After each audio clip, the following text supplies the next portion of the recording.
শুক্রবারের সকালটা নিজের হাতে বানানো একটা স্পেশাল নাস্তা দিয়ে আজকের দিনটা শুরু করলাম। হ্যালো এভরিওয়ান, আসসালামু আলাইকুম। তোমরা কেমন আছো? আমি আলহামদুলিল্লাহ ভালো আছি। নতুন একটা ব্লগে তোমাদেরকে ওয়েলকাম করছি।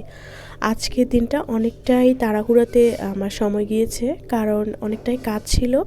আর আজকে আমি ঢাকায় ফিরছি, তাই হচ্ছে গিয়ে রান্না বান্না করে একটু তাড়াহুড়া করে রওনা দিয়েছিলাম। যাই হোক, যেদিন আমার একটু তাড়াহুড়া থাকে আবার স্পেশাল কিছু খেতেও ইচ্ছে করে, তখন আমি এই রোস্টটা করে ফেলি। মানে একদমই শর্টকাট একটা রোস্ট বলতে পারো। আর বাসায় থাকা যে কোনো চিকেন দিয়েই এই রোস্টটা আমি করি।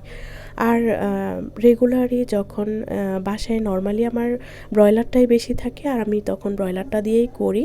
যাই হোক, আজকেও আমি ব্রয়লারটা দিয়েই করছি, কারণ আমার মেয়ে আবার ব্রয়লারটা খুবই পছন্দ করে, আর আমিও এটা খুব পছন্দ করি। কারণ ও ছোটো মানুষ তো, এটার চিকেনটা একটু নরম নরম থাকে বলে ওর এটা খুবই ভালো লাগে।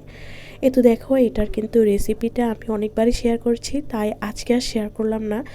আর অনেকে বলবা এখন রোস্টের সাথে আবার আলু দেয় নাকি। অ্যাকচুয়ালি আমার মেয়ে আলুটা খুবই পছন্দ করে, তাই আমি যখন বাসায় এই রোস্টটা করি সাথে কিছু আলু দিয়ে দিই, আর খেতে কিন্তু দারুণ টেস্ট লাগে।